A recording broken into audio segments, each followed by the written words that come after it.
Hey everyone, thanks for tuning in. If you're new here, consider subscribing. It really helps keep these stories coming. And while you're here, let me know in the comments where you're listening from. Now, sit back, relax, and let's get into the story. By the time I realized the cameras were showing the same thing on 3 different levels of the mall, it was already too late to handle it by the book. My name is Daniel Ortiz. I am 26 years old, 5'9" when I remember to stand up straight, and as of that morning I was on my 2nd month working mall security at Westfield Oak Ridge, a huge 3-level shopping center outside Denver, just off Interstate 25. I had a navy blue uniform that looked more impressive than my training actually felt. A plastic badge with my name, a 2-way radio, an expandable baton, a small can of pepper spray, and a ring of keys I was still learning to use properly. Black Friday was circled on every schedule and email from the day I got hired. Management kept calling it our Super Bowl. The week before, the security supervisor, Mike Rasmussen, sat us in the small break room behind the security office with a stale box of donuts and walked us through every possible incident that could happen when 30,000 people tried to hunt for deals in one building. Crowd surges at entrances, line cutting, fights over limited stock, medical issues from low blood sugar, kids wandering off, shoplifting.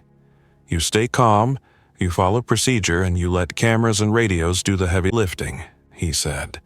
You are not a hero. You are here to observe, report, and keep people moving. I repeated that line in my head at 5:30 in the morning as I parked my old Honda in the employee section of the south garage. It was still dark. The air was cold enough that my breath floated in front of me. The mall sat ahead like a big concrete island with its lit logos glowing in the pre-dawn. Delivery trucks were already backing up to the loading docks. A few hardcore shoppers in thick coats clustered at the entrances, even though the official opening was still an hour away. Inside, the echoes made the place feel hollow. The cleaning crew's floor machines hummed along the polished tile. Christmas decorations were already up. A giant artificial tree in the central atrium, garlands along the railings. Soft music starting to play over the public address system at low volume. Our security office sat behind a plain, unmarked door on the 2nd level, near a wing that led to the movie theater. Inside was a cramped room with 2 desks, a water cooler, a row of metal lockers, and the heart of the operation, the camera wall and control console.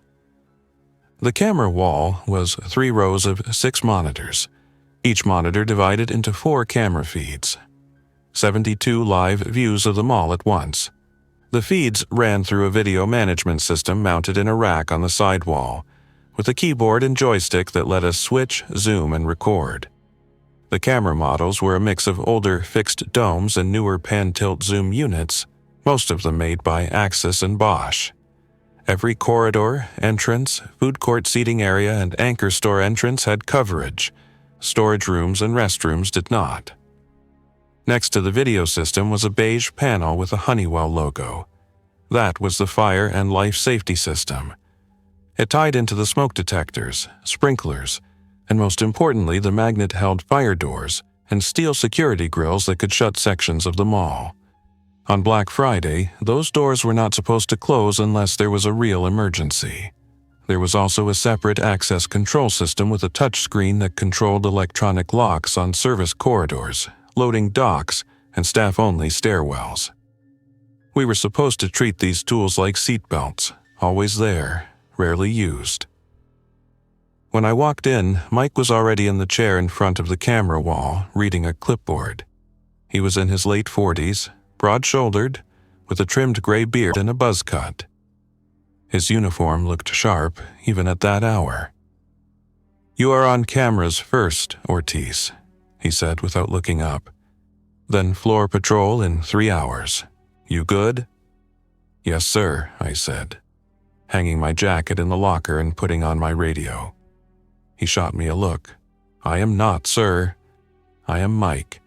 If you call me sir again, I am putting you on parking lot duty in the snow. Check your radio." I smiled, in spite of the nerves, and lifted the handset from my belt. "Control, this is Unit 6.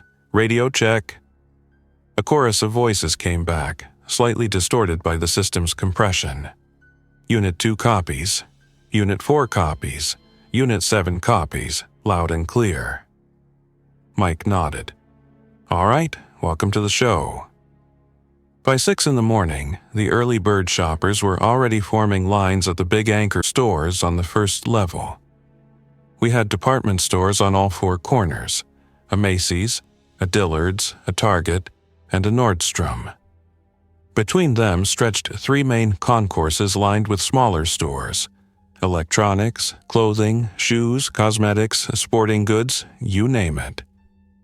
The food court and children's play area were on the 3rd level. A multiplex theater sat off the north wing. The outside doors were supposed to open at 6:30, but the department stores each had their own arrangements with management. Some had midnight hours. Some opened earlier for special promotions. That meant we started the day in an uneven way.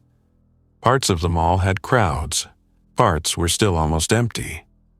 From the security office, I scanned the monitors methodically.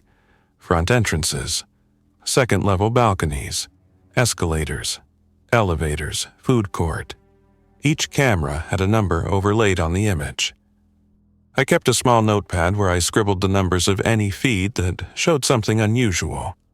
A person lurking by a service door, a cluster of people arguing, a lone backpack left on a chair.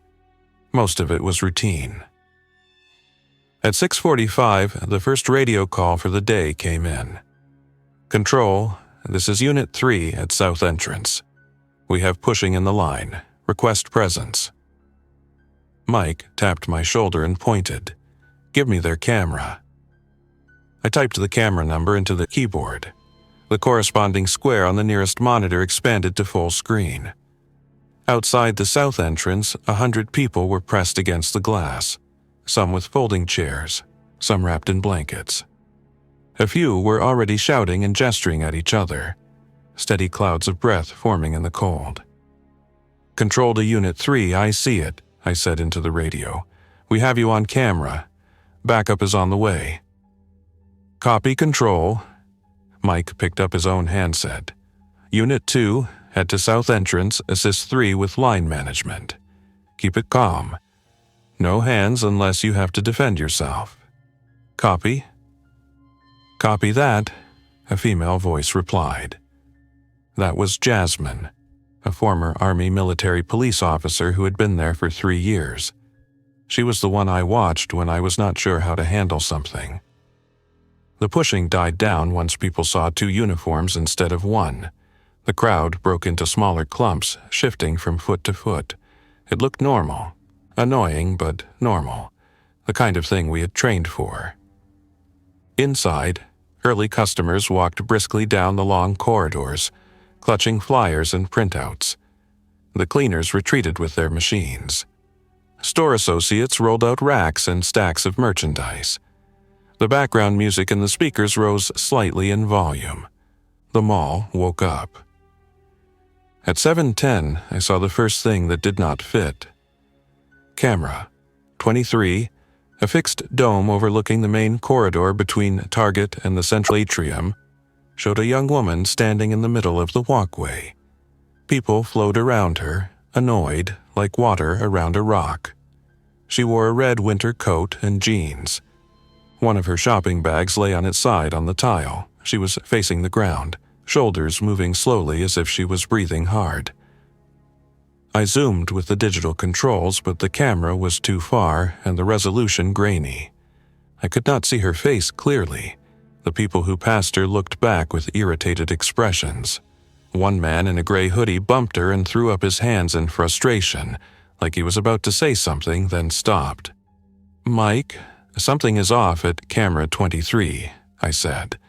He looked, kept his eyes on it for a few seconds, then shook his head. "Probably someone who felt faint. Keep an eye on it." If she goes down, we send medical. We had trained on that, too. There were automated external defibrillators mounted at intervals on each level, red boxes on the wall with simple instructions. Store employees were encouraged to learn CPR. The mall had an agreement with local emergency medical services. Response time was usually fast. I switched to a quad view that kept camera 23 in one corner while showing the adjacent corridor cameras. For a minute, nothing happened. Then, the red-coated woman slowly raised her head. Her face was pale, even on the grainy feed. Her mouth fell open in a way that made my stomach clench. It was not a normal expression of someone who felt sick. It was empty, focused on nothing. Then she lurched to the side and stumbled into a cluster of shoppers. A man in a brown jacket tried to steady her, putting a hand on her shoulder. For a second, they seemed to talk, but the camera had no sound. Then they both went out of frame, swallowed by the crowd. I marked the camera number on my notepad and underlined it. 23, possible medical, near target, I said. Mike nodded. Unit 7, control. Check the main corridor near target. Possible medical issue. Look for a woman in a red coat who appears unsteady. A new voice answered, slightly out of breath already. Unit 7 copies. I'm on the second level heading that way. That was Eric, the newest hire besides me on his first Black Friday. I watched the feed while he made his way there. The crowd parted around him more easily as they saw his security uniform. The red-coated woman did not reappear on camera 23. Instead, about 15 yards further down, camera 24 caught a cluster of people stopping. One person slipped, another bent over. A third turned and raised their arms defensively. Something is going on at 24 too, I said. Zoom it, Mike said. I switched, but again, the fixed camera had its limits. I saw arms moving quickly, torsos twisting, people stumbling. It could have been a fight, but the motion was strange. One man flailed backward and fell hard, his head hitting the tile. His legs kicked for a second, then went still. Eric's radio came through over the office speakers a moment later, voice sharp. Control, this is Unit 7. I have multiple people down in the main corridor near target. At least 3. I need medical right away. Copy Unit 7, I said, my hand suddenly damp on the radio. Describe. I do not know, he said, breathing hard. They look like they passed out, but they are breathing fast. One looks like he is having a seizure. Another person is on the ground and there's a lot of bodily fluid. He did not say the word I knew he meant. I saw it on camera 24 as a dark patch spreading under a fallen shopper. Mike, I said. Call it, he said. I picked up the desk phone and dialed the line we had to local emergency communications. It rang once. Jefferson County Dispatch, the operator answered. This is Daniel Ortiz, security at Westfield Oak Ridge Mall. We have multiple medical emergencies in the main corridor near the target entrance. People collapsing, possibly seizures. We need paramedics as soon as possible. Copy, Westfield Oak Ridge. Stay on the line. How many patients? At least 3 that we can see, possibly more. We are checking cameras now. Mike pointed at more screens. Camera 25, further down the same corridor, now showed a woman stumbling, clutching her arm. Another person behind her moved in a jerky, uncoordinated way that did not look voluntary. Make that more than 5, I said. Crowded area. Units are en route, the dispatcher said. Advise if you see any hazards. Any sign of a spill, chemicals, anything like that. I looked again. There were no obvious containers, no smoke, nothing that looked like a gas leak. Negative on visible hazards, just people affected. The dispatcher thanked me and kept the line open while she sent the call out. I could hear distant radio traffic from her side, sirens, unit numbers. An ambulance and a fire engine headed our way. It was quick, but not instant. In a building that size, minutes stretch. While we waited, the situation on the monitors changed again.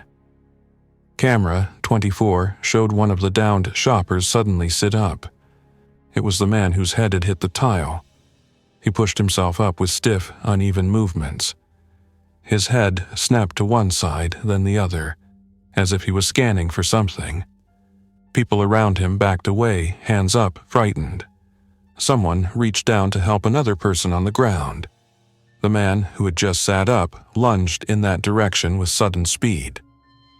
The camera's resolution smeared the details when he moved, but there was no mistaking the force. He grabbed the nearest person and pulled them close. I could not see exactly what he did because other shoppers obstructed the view, but the reaction was immediate. Limbs flailing, people screaming, children dragged away by parents. "I thought you said seizures," Mike muttered, leaning closer to the screen. "That is what it looked like a second ago," I said. More bodies moved on the floor. Some lay still. Others began to stir in the same unnatural way, backs arching, limbs jittering, then snapping into motion. They got up, swayed, then turned toward the nearest standing person. Panic surged through the crowd in an uneven wave. On the phone, the dispatcher's tone tightened. "Westfield, what are you seeing now?" I swallowed. Some of the people who were down are getting back up. Their movements are strange. They're grabbing others. People are running. I cannot tell if they are disoriented or aggressive. Mike reached past me and hit the button that routed the main corridor feed to the big central monitor. The scene filled the screen in front of us. It looked like one of those crowd clips you see on the news when a big fight breaks out in a stadium, except there was no single focal point. It was patchy, chaotic. In one corner, I saw a child in a blue jacket screaming, his face contorted, as an adult yanked him away. "Lockdown is not in the plan unless we have a confirmed hazard," Mike said quietly, mostly to himself. "We do not know what this is." On the dispatcher's line, I heard typing. "Copy, Westfield. Be advised we are receiving other calls from your location reporting people attacking each other. Law enforcement units are en route as well." That was the moment when my stomach truly dropped. Other calls, other angles. What we saw on the camera was not an isolated incident. It was part of something larger. "Understood," I said. "We will monitor and try to keep people away from that area." "Do you have the ability to control doors or barriers?" she asked. I looked at the Honeywell panel and the access control touchscreen. "Yes. We have fire doors and security grills, but they are meant for fire zones. They will trap people inside if we use them. The building is full." "Understood," she repeated. "For now, focus on getting accurate information. Officers will coordinate with you when they arrive." The line stayed open, but there was nothing useful I could say yet. I cradled the phone between my shoulder and ear and kept my eyes on the monitors, switching between camera numbers as Mike called them out. Camera 12, the north entrance. People still flowing in, unaware of the trouble deeper inside. Camera 31. Escalator between levels 1 and 2 near Macy's, normal traffic. Camera 42, the children's play area on level 3, kids climbing on padded structures while parents check their phones. Camera 24, the scene near Target getting worse. Unit 7, back out of that corridor if it is unsafe, Mike said into his radio. "Your status?" Eric's voice came through, shaky and loud. "Control, I am by the cell phone kiosk near Target. People are running both ways. I see at least 4 individuals acting violent. They are hitting and biting others. Some of them, they look injured but they keep moving. I sprayed one with my pepper spray and it did nothing. Repeat, it did nothing. They did not even flinch. "Back off, 7, Mike said at once. "Fall back to the nearest service corridor and get behind a locked door. Do not engage directly." "Yes, sir, Mike.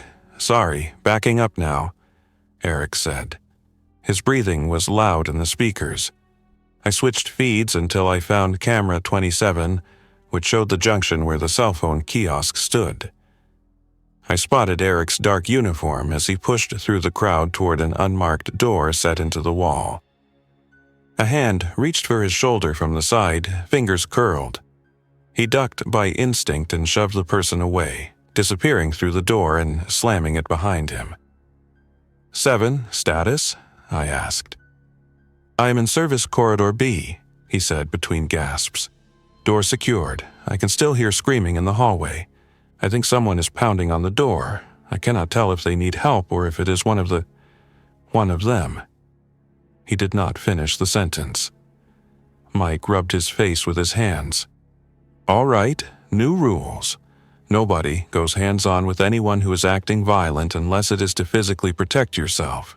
Distance only. Control, confirm law enforcement ETA." The dispatcher must have heard because she answered directly. "Units are standing by outside your main entrances. They are forming staging areas and waiting for scene safety. They are advising people outside to stay out of the building. Do not open any exterior doors for now unless directed." I glanced at camera 1, which showed the front plaza. I saw 2 sheriff's office patrol cars and an ambulance parked near the curb, emergency lights reflecting off the glass.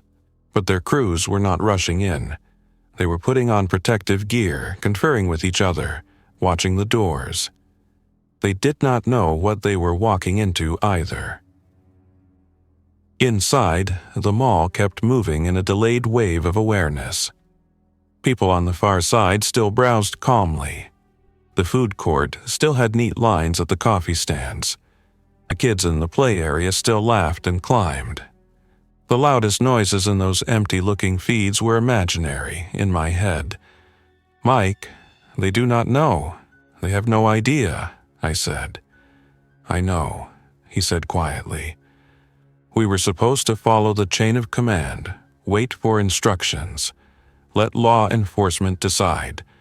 Every training said the same thing. Do not make unilateral decisions that affect large groups of people. But we were the only ones who saw the whole picture at once. The cameras gave us eyes everywhere. That made the decisions feel less abstract and more personal." On camera 42, the children's play area, I saw a group of kids, maybe 8 or 9 of them, gathered around a woman in a bright green staff shirt. She was kneeling, tying a little girl's shoe while the others waited. They looked completely calm. Beyond the railing, the wide corridor stretched toward the central atrium, where people were starting to move faster, glancing over shoulders as if they heard something distant. "Where are their parents?" I asked. "Most of those are drop-off," Mike said. "There's a supervised play program for parents who want to shop. They sign in their kids for an hour. Staff keeps them there." "Do the staff have radios?" "Internal ones, not on our channel. There's a phone at the desk. We can call them if we have to." I hesitated. If whatever is happening downstairs reaches them, those kids have nowhere to go. They're on the 3rd level with only 2 exits. Mike looked from the play area camera to the panel that showed the door controls. "We can close the roll-down grill at the end of that corridor and buy them time, but if we close it, we block everyone else from moving past that point too, and if we do that in more than one place, this whole building becomes a maze." As if on cue, a quiet chime sounded from the fire panel. A yellow light started blinking. "Smoke detector alarm," I read from the small display. "Zone C4, that is near target." "Probably someone knocked a detector loose," Mike said. "But that is enough to trigger pre-alarm." Pre-alarm meant the panel was aware of a possible fire condition and was ready to act, but had not yet released the full building sequence. If it escalated to full alarm, all fire doors and dampers would close automatically. The public address system would start an evacuation message, and the phone lines would light up with calls from frightened tenants. I looked at the panel. It gave us limited control. We could silence alarms, acknowledge zones, and in some cases override a door. But most of the fire doors were programmed to auto-close when the system detected certain conditions. It was designed to save lives by keeping smoke from spreading. It had never been tested in a scenario where the hazard was people. "Another detector just tripped," I said, as a second light began flashing. "Zone C5, same general area, different head." "Probably from people running and hitting them with something," Mike muttered, "or from some kind of aerosol. Either way, we are on borrowed time before the system decides to shut half the mall." The dispatcher spoke again from the phone handset resting near my shoulder. "Westfield, be advised the state health officials have been notified. There are reports from other nearby locations of sudden aggressive behavior associated with a possible infection. Until more is known, keep people separated from anyone showing severe symptoms. Do not allow direct contact when possible." I felt my hand tighten on the radio mic. "Possible infection? What kind?" "I do not have specifics," she said. "Just that it may spread through bites or bodily fluids. Use extreme caution." I looked back at the camera showing the main corridor. I saw at least 3 individuals moving with that same stiff, unnatural gait, their clothes stained dark in places. They were grabbing anyone within arm's length. Some people broke away and ran, others did not. Mike exhaled slowly through his nose. "All right, Daniel. This is no longer a normal day." The next 5 minutes stretched out, filled with rapid choices. First, he had me patch into the mall's internal PA system from the control console. I clicked through the menu and selected All Zones. "Attention all staff and shoppers," he said in a calm, firm tone. "This is mall security. We are experiencing a series of medical emergencies. For your safety, please remain in the nearest store or secure area. Do not gather in the main corridors. Store managers, please close your gates and keep customers inside until further notice. This is not a fire alarm. Please remain calm and wait for further instructions." We heard his own voice echo back from some of the camera feeds. People looked up.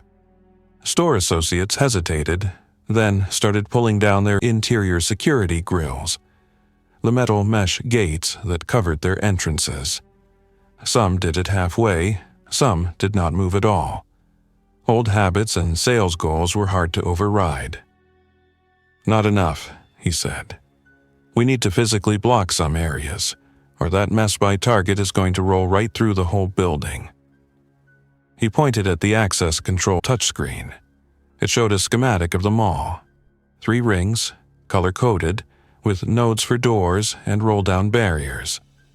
Each node had a small green square. Green meant unlocked. Yellow meant limited. Red meant locked. "Your call, Daniel," he said suddenly, turning to me. "You are watching the cameras more than I am right now. I need you to pick our first containment line." "My call?" I stared at him. "I am 2 months in. You've been doing this for years." "And I know when someone's eyes are more tuned in than mine," he said. "You have been tracking this from the first woman in the red coat.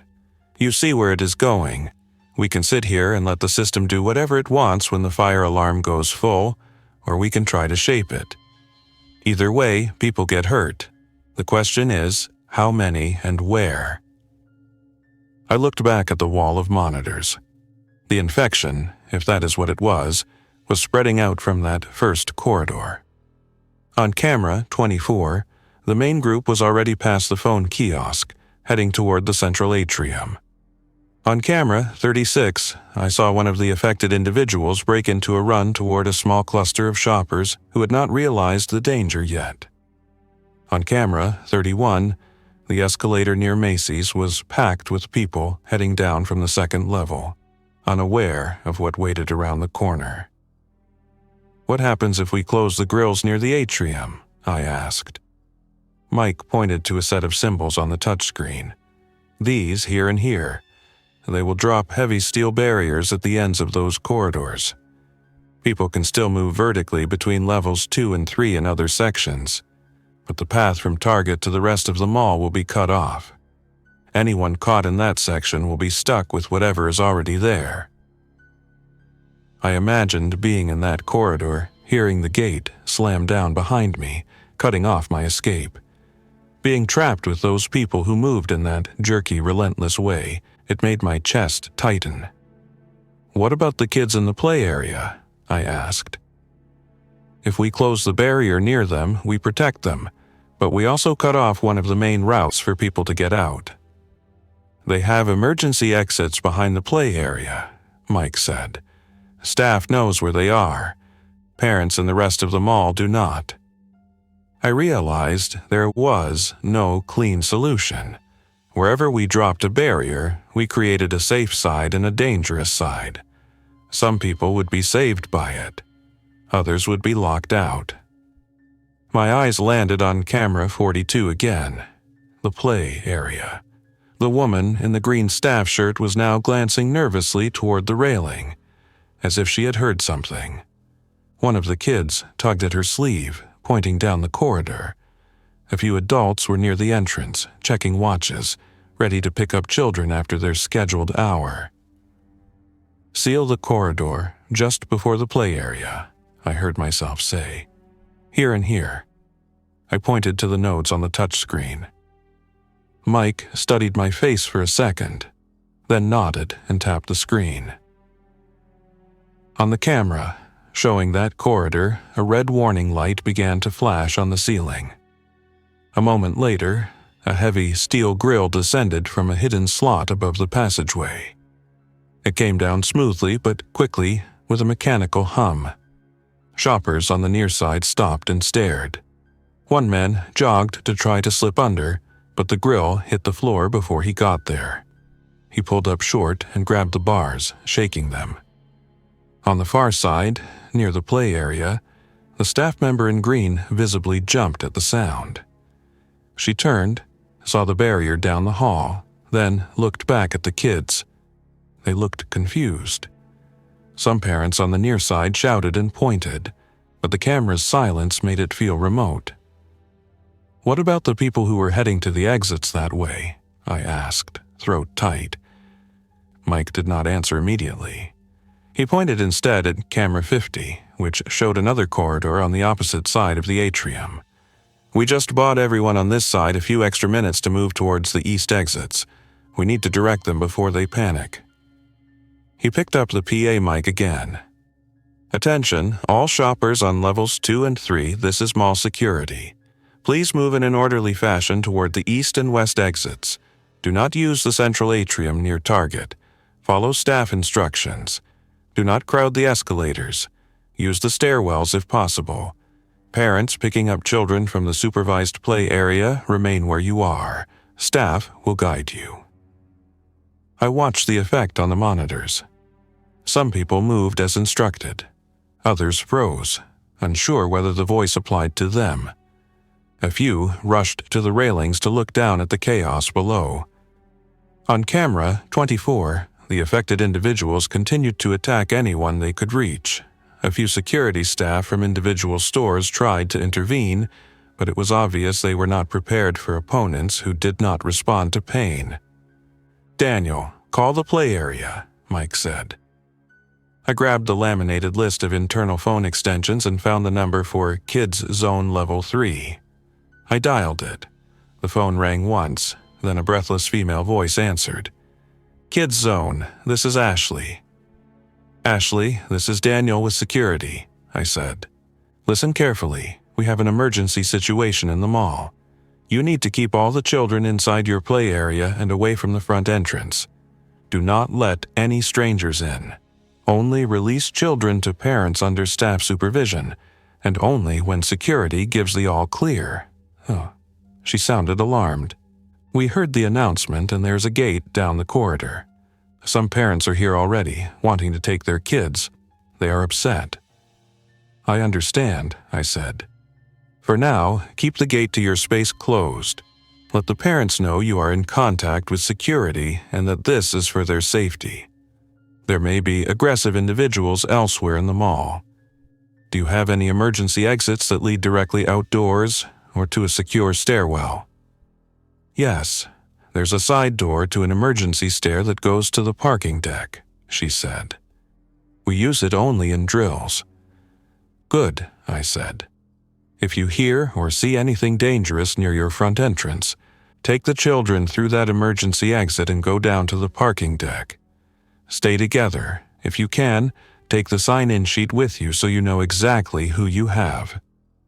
"Okay," she said, voice trembling but steady. "How bad is it?" I looked at the main corridor feed again. A person in a red coat flashed into view for a moment, moving with the rest of the crowd. I could not tell if it was the same woman from earlier, but something about the angle of her head looked familiar. Next to her, a man tried to push away another individual who grabbed at his arm. They toppled together. Bodies surrounded them. "It is complicated," I said. "Just follow these steps and stay with the children. We will do everything we can on our end." "Okay," she repeated. "Please do not forget about us." "I will not," I said. And for once, I meant it on a level deeper than procedure. I hung up and wrote Kids Zone Aware in my notebook. Another chime from the fire panel drew my attention. This time, the display read, "Alarm Active General." The pre-alarm had escalated. Somewhere, enough sensors had tripped to convince the system that a fire condition existed.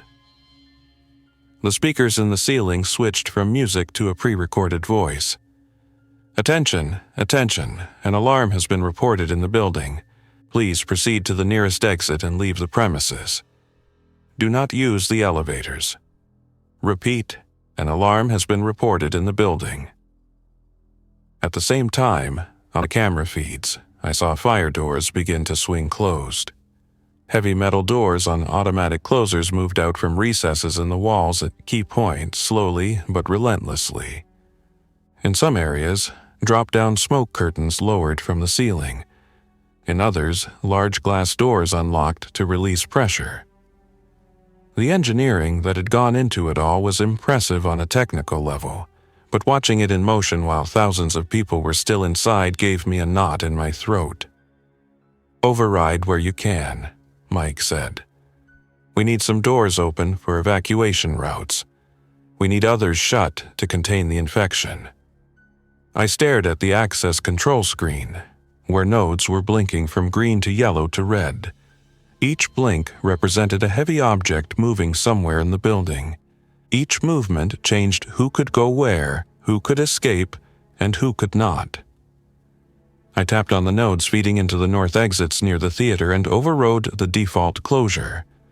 Those would stay open, giving people a safe way out to the parking lot and to the law enforcement staging area. I let the system shut doors around the main problem area by target. The infection was already raging there. Sealing it felt cruel, but letting it spread unchecked felt worse. I chose to lock down a section near the West Food Court where reports were still light, hoping to keep it that way. On camera 17, I saw a group of shoppers jogging toward a door just as it began to swing shut. One woman slipped through at the last second. A man behind her tried to follow, but the door hit his shoulder and pushed him back. He pounded on it in frustration, mouthing words I could not hear. "I am sorry," I whispered to an empty room. "What was that?" Mike asked. "Nothing," I said quickly, just thinking out loud. The radios crackled with overlapping voices. "Unit 2 at South Entrance. We have crowds pressing outward against the locked doors. Some say there is fighting inside. Request permission to open." "-2, Mike said at once. "Do not open exterior doors without law enforcement on scene and ready. keep people back from the glass. We have reports of aggressive infected individuals. Do not let them get near you." "Infected," Jasmine repeated. "Copy." "Unit 4 here," another voice added. "I am near the west restrooms on level 2. I just saw a woman collapse, then get right back up and grab the person helping her. Pepper spray had no effect. I retreated to a back hallway. The corridor is not safe." "Copy 4," Mike said. "Stay secure in the back hallway. Use cameras when possible to observe, not direct contact. Stay away from bodily fluids." He glanced at me. "You heard the dispatcher. This spreads through contact. If we lose our team, we lose what little control we have." "How long can we hold out?" I asked. "Until the cavalry comes up with a plan," he said. "Or until the power goes, whichever happens first." As if tuned to his words, one of the monitors flickered. For an instant, the entire camera wall went black. I felt my heart jump into my throat. Then the system rebooted into a low-resolution mode, bringing back a subset of cameras. "Power dip," I said. "Probably from the fire system pulling more load." "Or from someone hitting a panel in a fight," Mike said. "The backup generator should kick in if we lose mains, but the cameras are going to be flaky." Half our eyes were gone. We had to make more decisions with less information. I focused on the areas we still had. The children's zone, the central atrium, the key exit corridors. Where the cameras were dead, I had to imagine what was happening. On the dispatcher's line, a new voice cut in. "This is Lieutenant Harris with the Sheriff's Office. I am on scene at your south entrance. Who is in charge in there?" Mike grabbed the phone. "This is Mike Rasmussen, Security Supervisor. We are in the main security office on level 2 near the theater wing." "Mr. Rasmussen, we are setting up an incident command post outside," Harris said. His tone was steady, but I could hear controlled urgency. "We have reports of an infection causing highly aggressive behavior and resistance to pain. We cannot risk our deputies going in blind. We need a floor plan and real-time information. How many people do you estimate are still inside?" "Thousands," Mike said. "This is Black Friday. The parking lots are close to full. Some have already evacuated through uncontrolled exits. Many are still stuck in interior corridors. Do you have a way to separate groups? Secure some while isolating others?" Harris asked. "We have fire doors and security grills," Mike said. "We are already using them in some areas. But every closure traps some people with infected individuals and saves others. We are doing it based on what we see on the cameras." There was a pause. When Harris spoke again, his voice was measured. "Do what you can to protect the largest groups and the most vulnerable.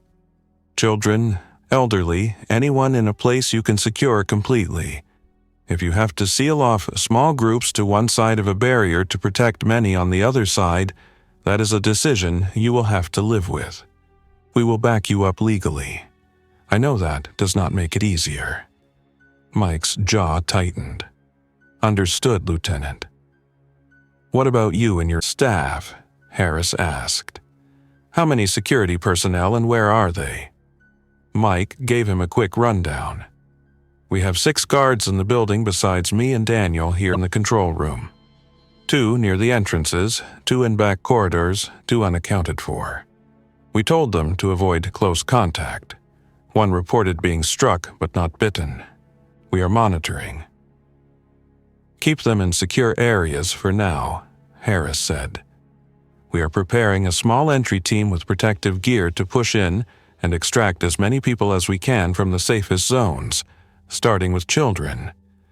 You will guide them via radio and cameras. Until then, keep using your internal systems to steer crowds away from hot spots." He hesitated, then added, "You may be the difference between this being a total loss and a partial one." The line clicked as he handed the control back to the dispatcher. Mike stared at the handset for a second, then put it down and turned to me. "All right, Daniel. We just got promoted without a raise." I swallowed and nodded. "So, where do we steer people next?" We did not get much time to think. A harsh buzzing alarm blared from the wall near the door. This one was not the fire panel, it was the access control system. "Door forced," the screen flashed. "Service Corridor B, Level 1. "That is Eric," I said. "He was in Service Corridor B." I pulled up the closest camera we still had to that location.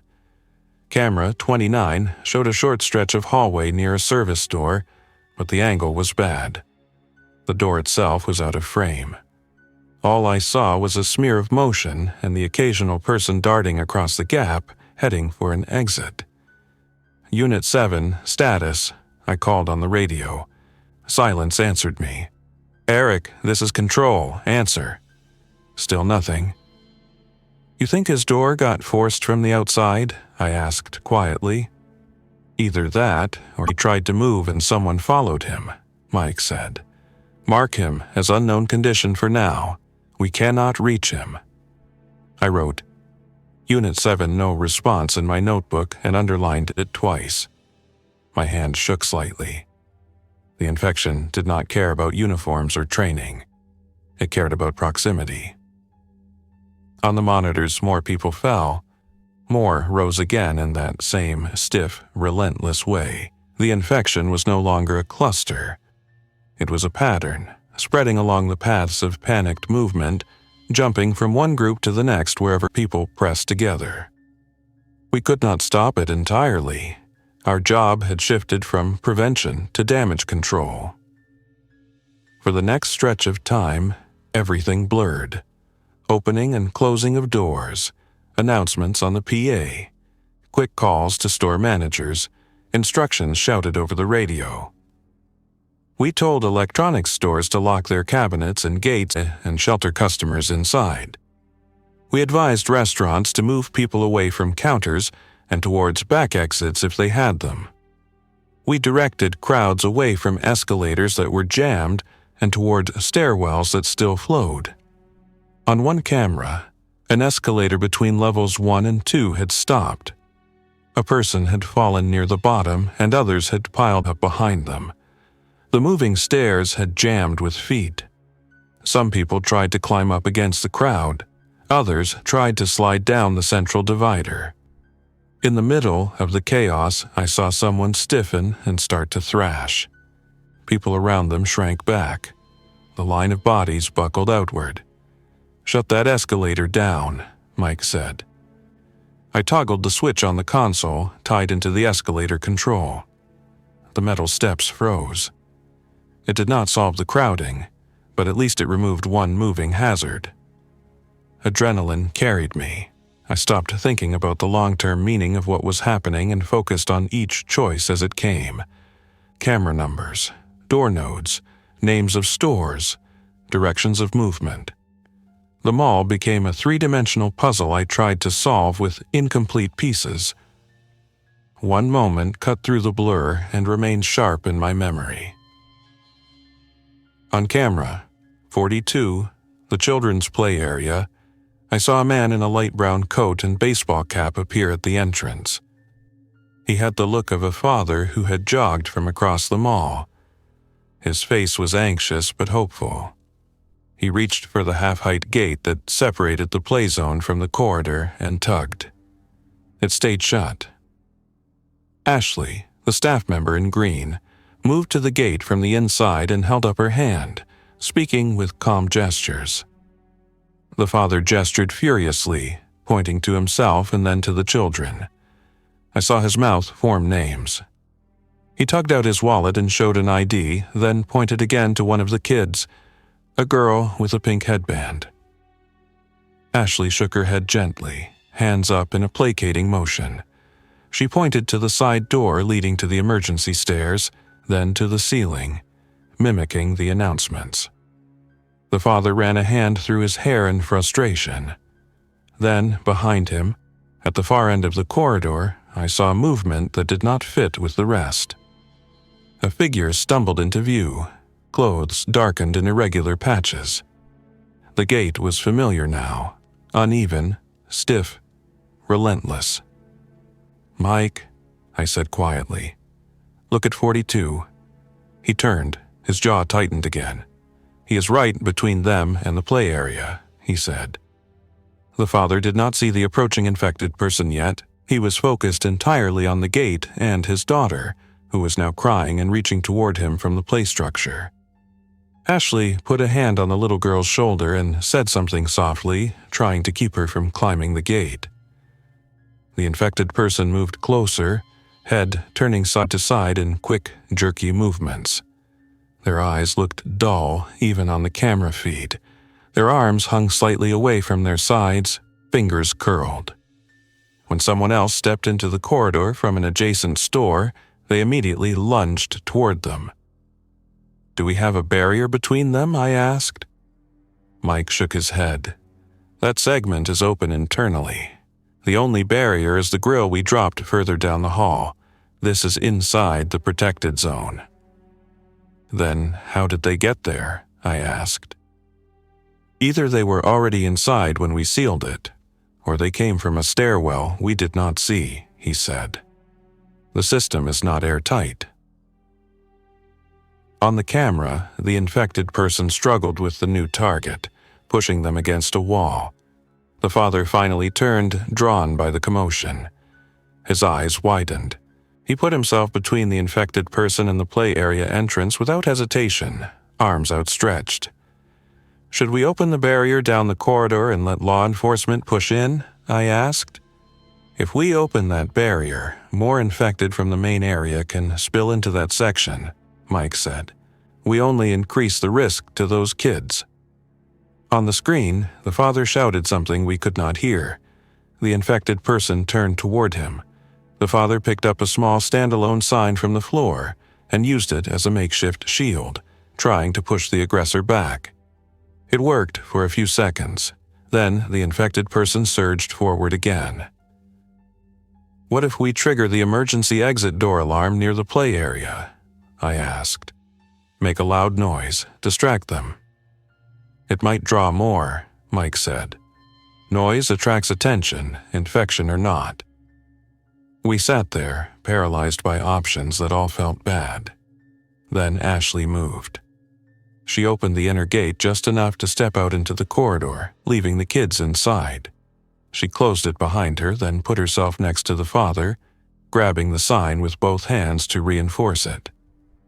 Together, they managed to push the infected person a few feet back, closer to an intersecting hallway.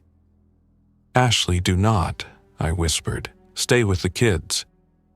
"She is buying them time," Mike said, "and she probably knows it."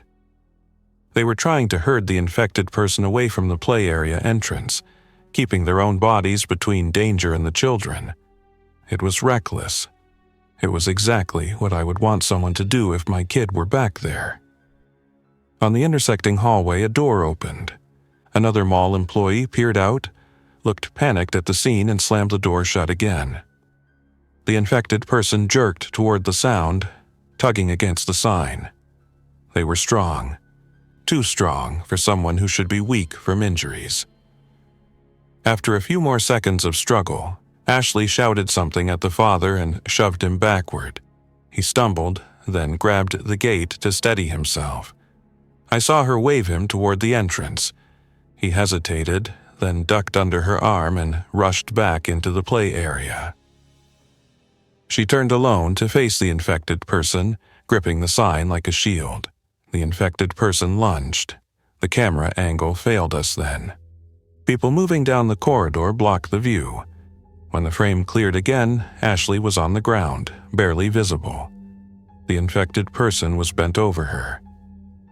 The father was now on the inside of the play area gate, clutching his daughter tightly. The other children cried and clung to him.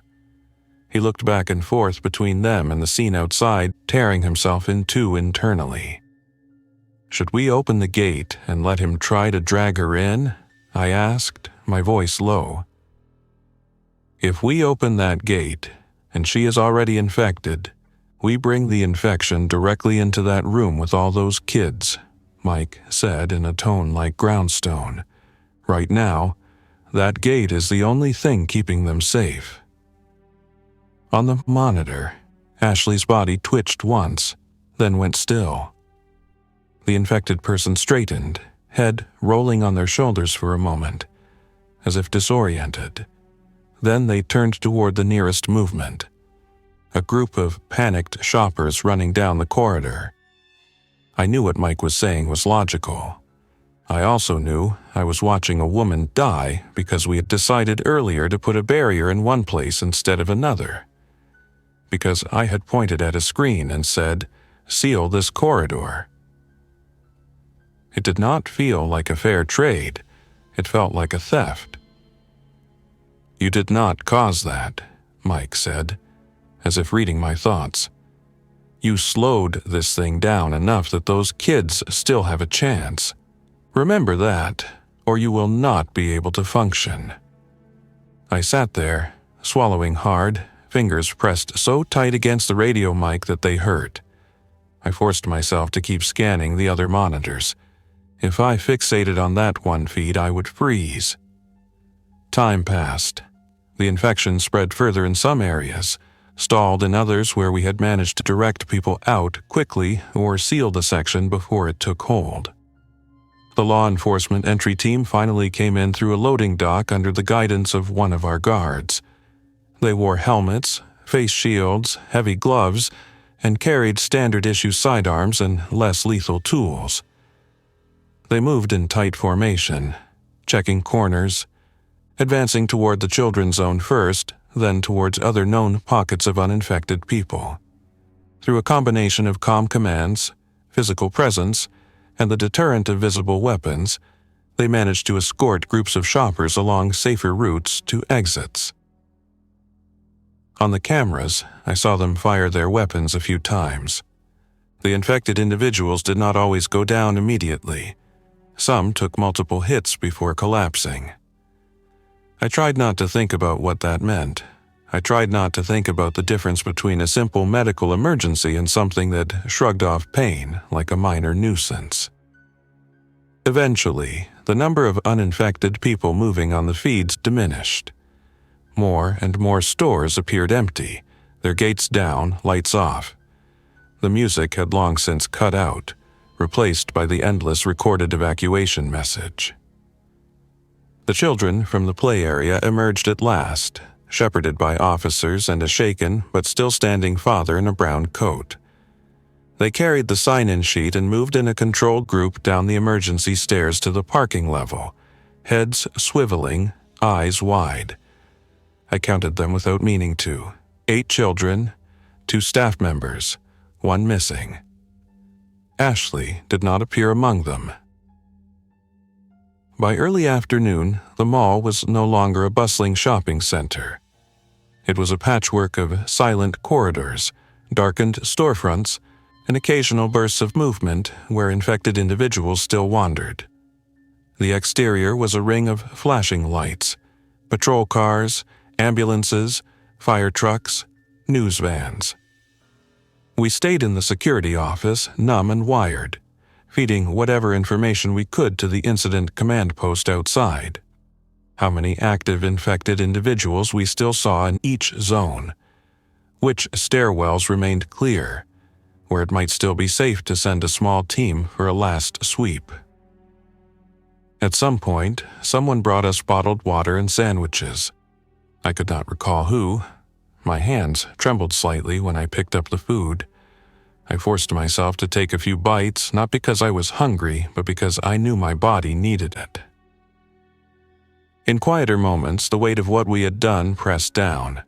For every group we had helped steer to safety, there was another group we had sealed behind a fire door because the infection had already reached them, and we had to protect the larger crowd on the other side. Some of those people might have survived if we had made different choices. Others would have died no matter what we did. There was no way to know for certain. Late in the day, when the last law enforcement team exited the building and the incident commander declared that all uninfected civilians they could reasonably reach had been evacuated, Harris came up to the security office. He was in his 40s, with a lean face and tired eyes behind his ballistic helmet. He smelled faintly of sweat and the sharp tang of disinfectant. He took off his helmet and set it on the desk, looking at the monitors with us. "Good work in here," he said. "I know it did not feel like it." "How many did we get out?" I asked. He sighed and rubbed his forehead. "Preliminary count says a little over 12,000 people that we can confirm left through controlled points. There were more who slipped out through side exits before we locked things down. We will not have a final number for a while." "And how many—" I trailed off, unable to finish the sentence. "Too many," he said softly. "But far fewer than if the two of you had panicked and let the system do whatever it wanted. The fire doors 5 years ago were programmed without any thought of this kind of situation. They would have split the building in ways that trapped entire wings with infected individuals. Your overrides prevented that in at least 3 key areas. It was meant to be comforting. It did not land that way for me." "What about inside?" Mike asked. "What is the plan?" "For now, the building is going to be treated as a hot zone," Harris said. "Health authorities want to study the infection, but we cannot risk sending in more people until we have better protective measures.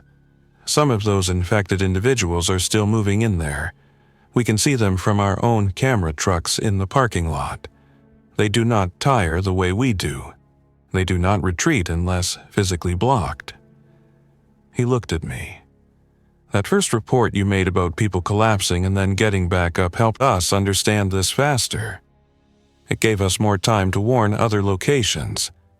There were similar incidents at a warehouse store across town and at an early morning gym class. The difference in casualty numbers between those places and here is significant." "I do not feel like a hero," I said, the words coming out flat. "Heroes rarely do," he said. "But you are alive. You followed your training and extended it when the situation went beyond the manual. There are children who slept in their own beds tonight because of choices you made in the last 6 hours." That image hit me harder than any praise. I saw again the kids in the play area, clinging to the father in the brown coat. I saw Ashley standing in the corridor with the sign gripped in both hands, putting herself between them and the infected person. I saw the gate we had kept closed, even when part of me wanted to throw it open and let everyone collide in chaos. "What about us?" I asked quietly. "Do we have to be quarantined?" "Yes," he said. "Anyone who spent significant time inside the building is being monitored. We will draw blood, check for any signs of infection. I will not lie to you, there are still unknowns. But so far, the pattern suggests that transmission requires direct contact. You stayed in this sealed office the whole time, correct?" "We did not leave," Mike confirmed. "Only contact we had was with the radio and phone." "That helps," Harris said. "We will still run tests, but I would be very surprised if either of you were infected." The word infected sounded clinical. On the monitors, it looked like something else entirely. Later, much later, I sat in a small room at the county health department with a Band-Aid on my arm where they had drawn blood. A psychologist asked me questions about what I had seen, how I felt, whether I had any thoughts about harming myself or others. I answered as honestly as I could. The images replayed behind my eyes whenever I blinked. They released me to go home that night with a packet of instructions. Check my temperature twice a day, report any strange symptoms, avoid close contact with others until the initial monitoring period passed. It felt surreal to walk out of the clinical, fluorescent-lit hall into the cool night air and see regular traffic on the street. The lights of fast food restaurants, people filling their gas tanks. Westfield Oak Ridge sat in the distance, a dark silhouette against the sky, its parking lot still flooded with emergency lights. Helicopters hovered above it, shining search beams down on the roof. I drove home on autopilot. My small apartment felt foreign, like a stage set. The television news showed aerial footage of the mall, intercut with shots from other cities. Reports of similar outbreaks in crowded places. Words like pandemic and unprecedented crawled along the bottom of the screen. They did not show the interior camera feeds. They did not show the moment a woman in a green shirt stepped into a corridor to buy children a few extra seconds.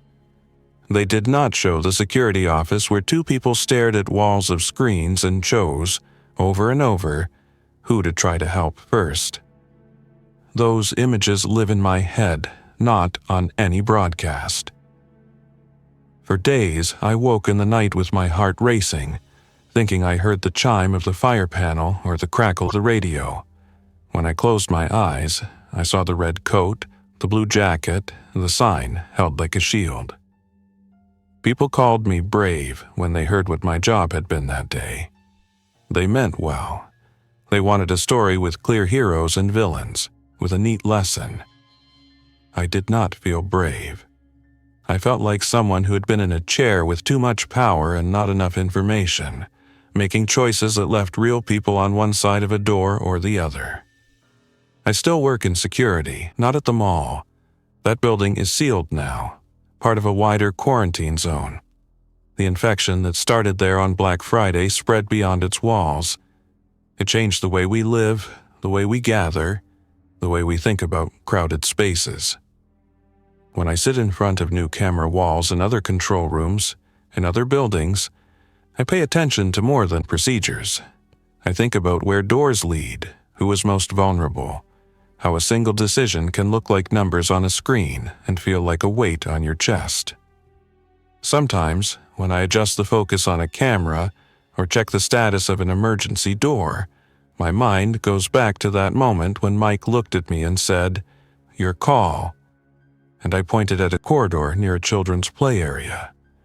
I know, logically, that if I had chosen differently, the outcome might have been worse for many. I know that law enforcement officers, health workers, and countless others have since faced similar impossible choices on a much larger scale. I know that in an outbreak like this, there are no perfect answers. But I also know that inside that sealed section of the mall, beyond the coverage of any functioning camera, there are stories I will never know. People I never saw again. A colleague whose name is now on a small plaque near a temporary memorial outside the old south entrance. Her name is on my notebook too, scribbled between camera numbers and door nodes. A reminder that behind every decision in those control rooms are lives, not just dots on a map. If you ever find yourself in a crowded place and you hear a calm voice come over the speakers, asking you to move to certain exits or stay inside a store, remember that somewhere, in a small room with too many screens, someone is watching, weighing options, trying to keep as many of you as possible out of the worst parts of what can happen. I remember what it was like to sit in that chair on Black Friday when the infection first hit, when the mall went from holiday rush to disaster zone in less than an hour. I remember what it felt like to press a button that turned a green square red, and to know that on one side of that change, people would live, and on the other side, some would not. I do not know if that makes me a hero, a survivor, or just a witness. I just know that when the doors closed, I was in the security office watching, and I will carry what I saw with me for the rest of my life. Thanks for listening. If you enjoyed this story, don't forget to like and subscribe. Your support keeps these creepypastas coming. Until next time, stay alert, stay safe, and never ignore the feeling that something is watching.